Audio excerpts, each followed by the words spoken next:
سورہ بقرہ کی آیت نمبر 13 سے 15 کی تلاوت، ترجمہ اور تفسیر صراط الجنان سنیں گے۔ بسم اللہ الرحمن الرحیم۔ ترجمہ، اللہ کے نام سے شروع جو نہایت مہربان رحمت والا ہے۔ وَإِذَا قِيلَ لَهُمْ آمِنُوا كَمَا آمَنَ النَّاسُ قَالُوا أَنُؤْمِنُ كَمَا آمَنَ السُّفَهَاءُ أَلَا إِنَّهُمْ هُمُ السُّفَهَاءُ وَلَكِنْ لَا يَعْلَمُونَ۔ ترجمہ، اور جب ان سے کہا جائے کہ تم اسی طرح ایمان لاؤ جیسے اور لوگ ایمان لائے تو کہتے ہیں کیا ہم بے وقوفوں کی طرح ایمان لائیں؟ سن لو، بے شک یہی لوگ بے وقوف ہیں مگر یہ جانتے نہیں۔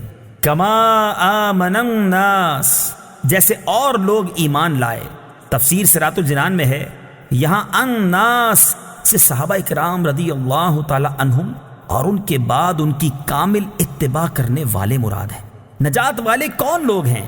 اس آیت میں بزرگان دین کی طرح ایمان لانے کے حکم سے معلوم ہوا کہ ان کی پیروی کرنے والے نجات والے ہیں، اور ان کے راستے سے ہٹنے والے منافقین کے راستے پر ہیں۔ اور یہ بھی معلوم ہوا ان بزرگوں پر طعن و تشنیع کرنے والے بہت پہلے سے چلتے آ رہے ہیں۔ اس آیت کی روشنی میں صحابہ و آئمہ اور بزرگان دین رحمہم اللہ تعالی کے متعلق اپنا طرز عمل دیکھ کر ہر کوئی اپنا راستہ سمجھ سکتا ہے کہ صحابہ کے راستے پر ہے یا منافقوں کے راستے پر۔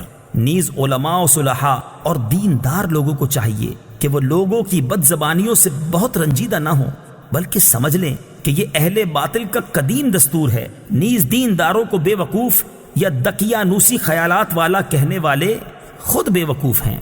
وَإِذَا لَقُوا الَّذِينَ آمَنُوا قَالُوا آمَنَّا وَإِذَا خَلَوْا إِلَى شَيَاطِينِهِمْ قَالُوا إِنَّا مَعَكُمْ إِنَّمَا نَحْنُ مُسْتَهْزِئُونَ۔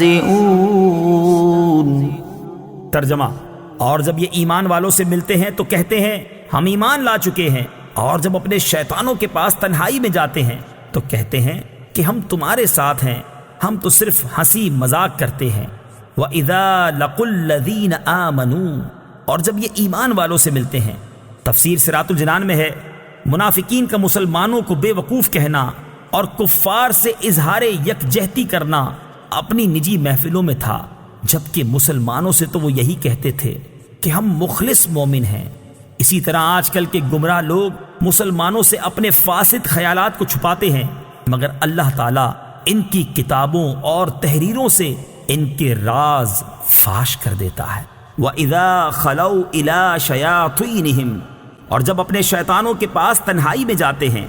تفسیر صراط الجنان میں ہے، یہاں شیاطین سے کفار کے وہ سردار مراد ہیں جو دوسروں کو گمراہ کرنے میں مصروف رہتے ہیں۔ منافق جب ان سے ملتے ہیں تو کہتے ہیں ہم تمہارے ساتھ ہیں، اور مسلمانوں سے ملنا محض استہزاء کے طور پر ہے، اور ہم ان سے اس لیے ملتے ہیں تاکہ ان کے راز معلوم ہوں اور ان میں فساد انگیزی کے مواقع ملیں۔ اس سے معلوم ہوا کہ جس طرح جنات میں شیاطین ہوتے ہیں اسی طرح انسانوں میں بھی شیاطین ہوتے ہیں۔ انما نحن مستہزئون، ہم تو صرف ہنسی مذاق کرتے ہیں۔ تفسیر صراط الجنان میں ہے، منافقین صحابہ کرام علیہم الرضوان کے سامنے ان کی تعریفیں کرتے اور بعد میں ان کا مذاق اڑاتے تھے۔ اسی بات کو بیان کرنے کے لیے یہ آیت مبارکہ نازل ہوئی۔ صحابہ کرام اور علماء دین کا مذاق اڑانے کا حکم اس آیت سے معلوم ہوا کہ صحابہ کرام رضی اللہ تعالی عنہم اور پیشوایان دین کا مذاق اڑانا منافقوں کا کام ہے۔ یاد رہے کہ انبیاء کرام علیہ الصلوۃ والسلام اور دین کا مذاق اڑانا کفر ہے، یوں ہی صحابہ کرام رضی اللہ تعالی عنہم کی بے ادبی گمراہی ہے۔ اسی طرح علم کی وجہ سے علماء دین کا مذاق اڑانا کفر ہے ورنہ حرام ہے۔ اللہ یستہزئ بہم ویمدہم فی طغیانہم یعمہون۔ ترجمہ، اللہ ان کی ہنسی مذاق کا انہیں بدلہ دے گا، اور ابھی وہ انہیں مہلت دے رہا ہے کہ یہ اپنی سرکشی میں بھٹکتے رہیں۔ اللہ یستہزئ بہم، اللہ ان کی ہنسی مذاق کا انہیں بدلہ دے گا۔ تفسیر صراط الجنان میں ہے، اللہ تعالیٰ استہزاء اور تمام عیوب سے پاک ہے۔ یہاں جو اللہ تعالیٰ کی طرف استہزاء کی نسبت ہے، اس سے مراد منافقوں کے استہزاء کا بدلہ دینا ہے، اور بدلے کے وقت عربی اور اردو میں اسی طرح کا لفظ دہرا دیا جاتا ہے، جیسے کہا جائے کہ برائی کا بدلہ برائی ہی ہوتا ہے، حالانکہ برائی کا بدلہ تو عدل و انصاف اور آدمی کا حق ہوتا ہے۔